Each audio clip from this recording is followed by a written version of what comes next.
So welcome back to PenguinPod, and I'm joined by another parent of, this time, two autistic children.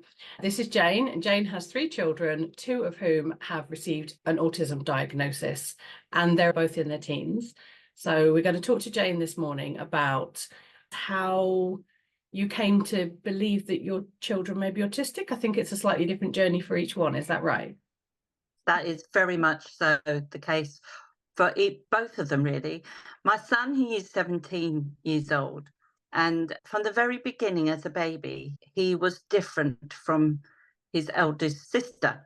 He is the only boy, and the youngest, I'll go and explain her later on. But I'm also qualified as a nursery nurse, and I had at that point been a nursery nurse for 15 years. And so babies and their development was very in the forefront of my mind. So it was quite interesting, actually, having my own children after looking after so many after 15 years. So my eldest daughter did everything that was society has said that was meant to be and did. But when it came to my son, he was totally different from the very, very beginning as a baby. Even as youngest as a month, he did not like being held at all. The only way to soothe him was to put a blanket over his head. As early as that. As early as that. And as you can imagine, the health visitors were like, "Oh, I don't think you should do that. Don't think you should do that." But from then I thought that's never have I ever experienced that with talking to other mums and stuff like that as part of my job. And he would only sleep with a blanket as young as that. And it was very noticeable that something was different to his development compared to my eldest daughter.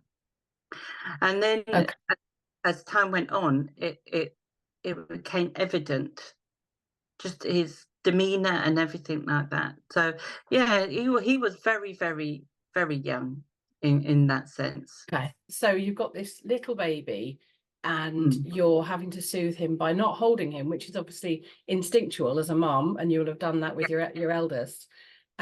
He's wanting total sensory deprivation by the sounds of it in order to settle. At what point did you think autism? Because 17 years ago, I'm guessing things were a completely different world in terms of how we talk about autistic spectrum. It wasn't until he went to reception class Right. that the teacher said to me, "Have you thought that your son is different?" And at that time, I didn't understand what she was saying. I said, "Well, what do you mean different? Have you noticed any developmental changes or delays?" I said, "Well, yes, he's only just at 4. Literally in the August, he was going to school in the September. It was only in the August that he actually had potty trained, that he was in pants, that he wasn't, at that time, he would only wee in a Buzz Lightyear cup. That was wherever we were. And Toy Story, that was the first number one at that point. So Right. it was very into Toy Story. So this cup came everywhere, even in the house. It was in this cup. And he'd only just potty trained in the August, and he went in the September. And the teacher was absolutely wonderful. She said, "Have you ever thought that your son could be autistic?" And well, I'd never heard of that word before. 17 years ago, never heard of that word before. No, Okay. not even thought about it. Even in my career as a nursery nurse, nothing had come up. How interesting.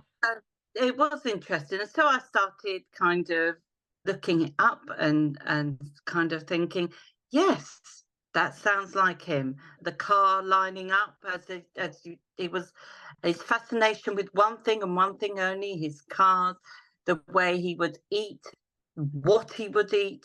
I thought he was just being a fussy, picky child. But no, he wasn't being because he was fussy and picky. That was him. That's what he wanted. He's always been a carbohydrate boy from the very, very beginning, and he still is the carbohydrate boy. And So it was the teacher that made me aware of the label of Sure. autism, but the behaviours from the very beginning was there. So Okay. when I That's started to that's really kind of interesting. when I started to kind of see this label and then started to see the behaviours, then I thought, yeah, that's him to a T. And very soon after that, for myself, when I started to kind of home in on it, it became more apparent. So yes. Okay. Yeah, there's everything seemed to sort of slot into place. So you said the teacher was wonderful. So this isn't a question sort of criticizing her. Again, we're talking 17 years ago. But was it Yeah. presented to you, do you think, either by the school or by what you read, like the general narrative about autism? Do you think it was presented as a, oh my goodness, this is something to worry about? Or do you think it was presented in a, this is just a different neurotype way? Or like how did it make you feel, I guess, as a mum, learning this whole new thing? Were you concerned? Were you I was just baffled. My initial Right. reaction was that I was baffled. I wasn't, and kind of stunned to start with, baffled then stunned, and then I thought, right, what can I do for my boy? How are we going to navigate this? I need to know more. And at Right. that time, 17 years ago, there was hardly anything on it, and it was very tabooed, and it was very kind of pushed to back, and it was very, at that point in time in his class, he seemed to be the only different child. Right. But Okay. He was in a mainstream primary school, he was wasn't in a he? mainstream school. Okay. Yes, he's only just been in a specialist school for the last 2-3 years. Yeah. Okay. So when it right, so that's been quite a long journey then. Yeah. And how old was he when he was diagnosed? Only officially, so we have the Yeah. piece of paper only 3 years ago, and he's Oh, 17. Yes. did you hold back on applying for a diagnosis? Absolutely not. No. It was the mainstream at this school where he was, his original primary school. They kept saying, "Oh, we'll do this. We'll get him sorted. We'll help you get his EHCP up. We'll get him diagnosed. We'll get him." At that point, we had to kind of have everybody. We couldn't self kind of refer. We Refer, had yeah. we had to have this. We had to have everybody, and nobody. It didn't connect at all. Nobody connected at all. So he went through the whole primary school not having a diagnosis, not having it able to Right. access CP. They tried their best to give them the primary school. They tried their best, but he was at this point. His behaviour started to get more erratic. His behaviour started to be more destructive, be more everything that you know. He wasn't Uh, coping. he wasn't coping. He was running away from school. He Oh, was. terrifying. It was very terrifying time. He was smashing up the house. Now he's the most peaceful person ever, but at that point in time, he was.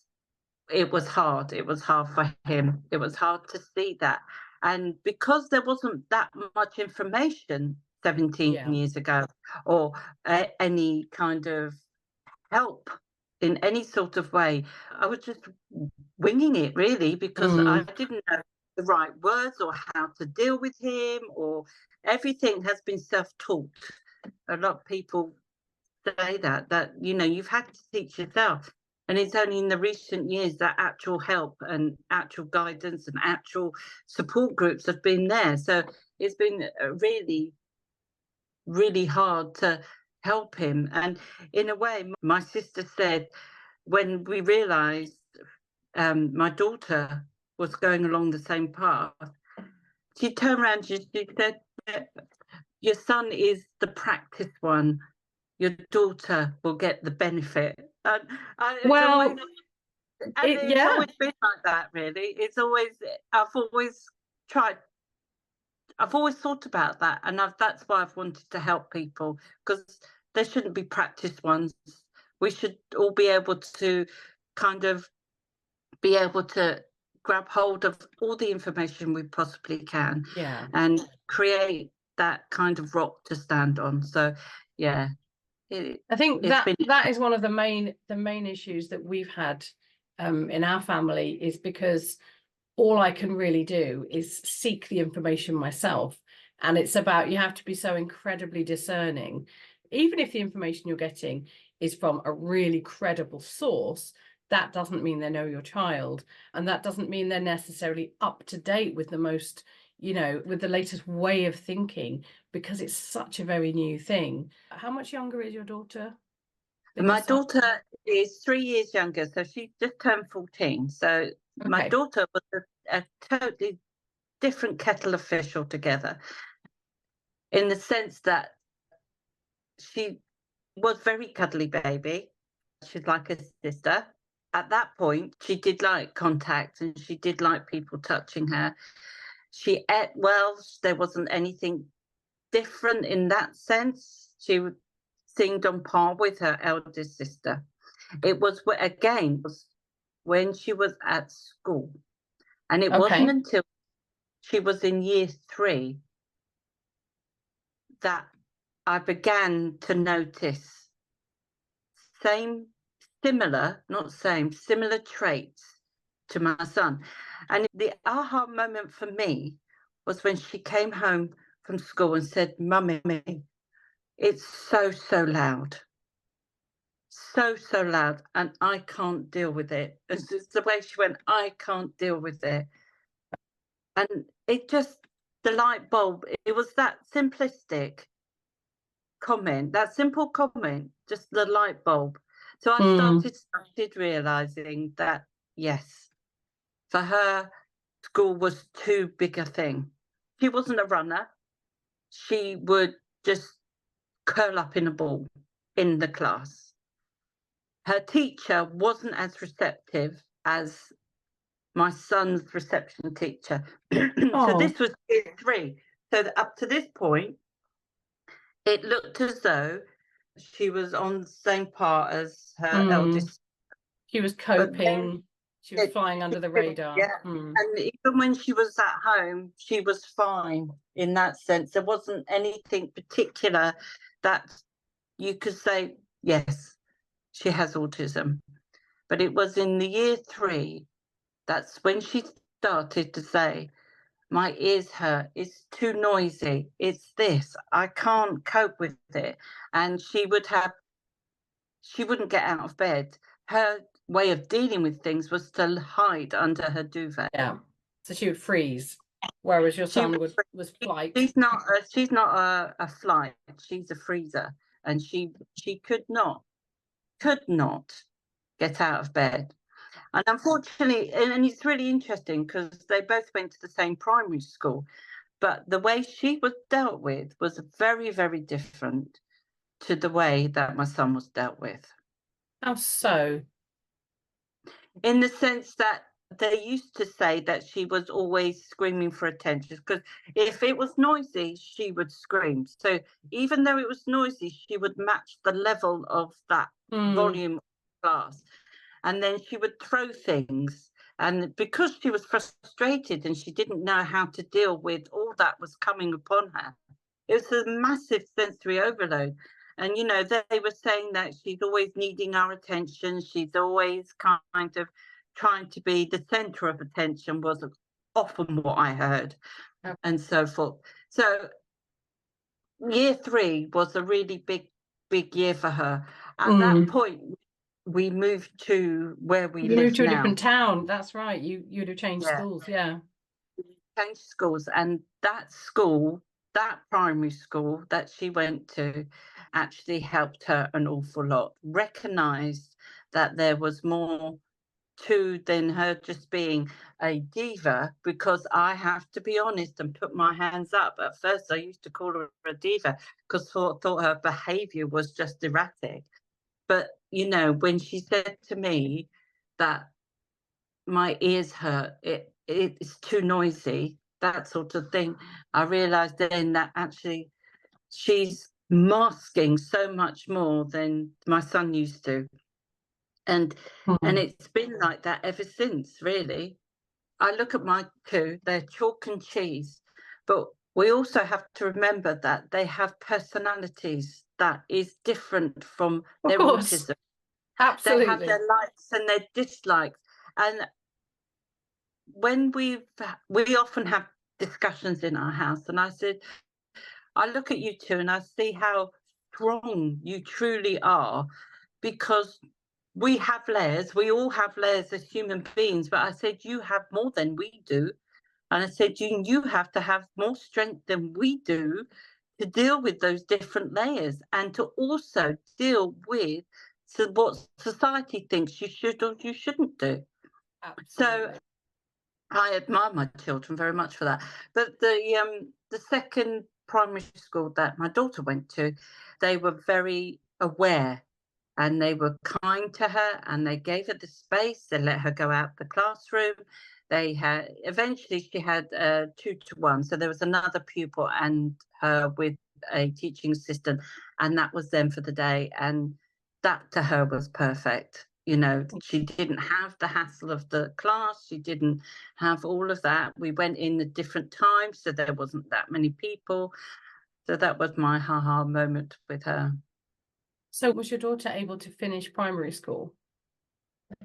Well, yes and no.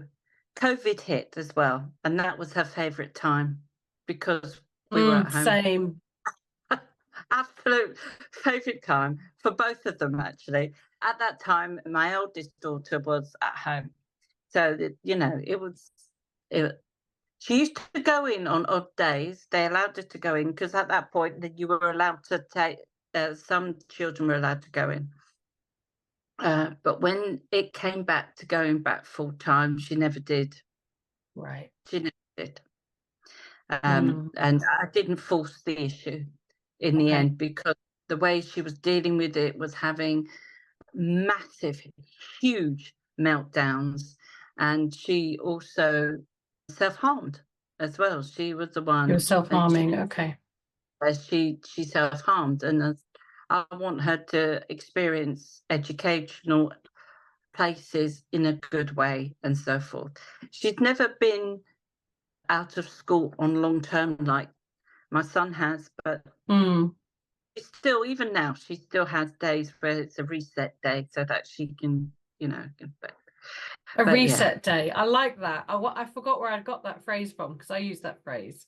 I got it from you. I remember that now.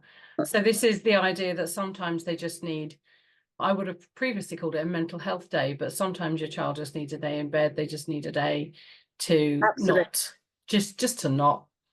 Not to the world. Shut the world out. We all need my those. daughter said, my daughter says, I'm going to shut the world out, and she keeps her curtains closed and she stays in bed.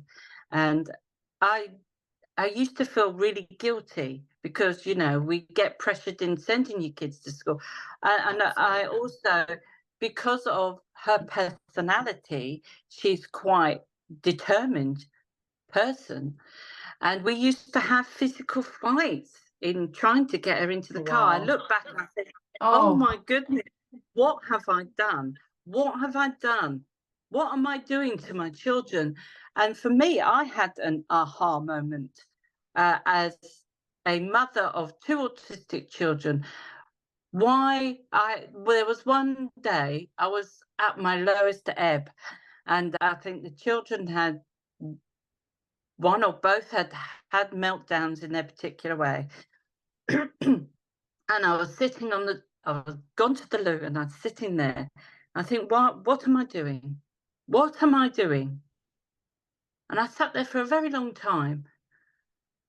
My children are more important than what the world wants them to be. And so I sat there and thinking, I'm joining their world, 100% joining their world.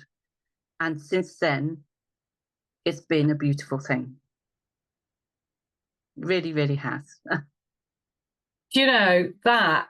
Oh my goodness, that's exactly, I might even steal that as a tagline, because what I'm trying to do is to empower parents to join them in their world. That's what I've always tried to do without really knowing that's what I was doing. I was talking to somebody the other day about what you know because your kid is autistic, like what random sort of facts have you picked up? And I thought, well, I've always followed him into his interests. So I followed him into the pirate interests and I sat there with him. And then I followed him into the dinosaur interest and I became like an armchair paleontologist for that 2 years, you know. And got massively into the Jurassic franchise, and he then dropped it like a stone, and I was like, hang on a minute, there's another film, and I had to go and finish it myself, you know. And then I've learned Minecraft, so, and we play together. And then he got into Harry Potter, which I'd never been into, and I got right into it and was all fascinated. And now he's dropped that and he's all Doctor Who, so I'm now getting into Doctor Who. And it's not because I don't have interests of my own, it's just that's all he wants to do and talk about, because it's such an acute special interest. If you want to be in his world, you need to kind of speak that language. And I want to be in his world. I think his world's beautiful. I think his world is he's always been a fascinating individual. But really good point. He's got more layers than I do. Well, he's got more layers than a neurotypical. I mean, I have different layers for different reasons. So yeah, and I think that's absolutely fascinating. We're probably going to leave it there, but I know that you have a lot to say about I thought maybe if I invite you back again, I could do things like, if I say this word, what does it make you feel? Because there's words like resilience and fine in school and school avoidance and things which I'm sure are triggering, but I'd like to get your view. And then I think we should have a chat about where you see, like, now they're teenagers, kind of how they're doing, what your concerns are as a mum for their future, and kind of any advice you might have for parents coming up behind you, which obviously includes me, as to kind of how you can help them curate a life that's going to work for them. But oh my goodness, you're good with sound bites. We're going to have you back again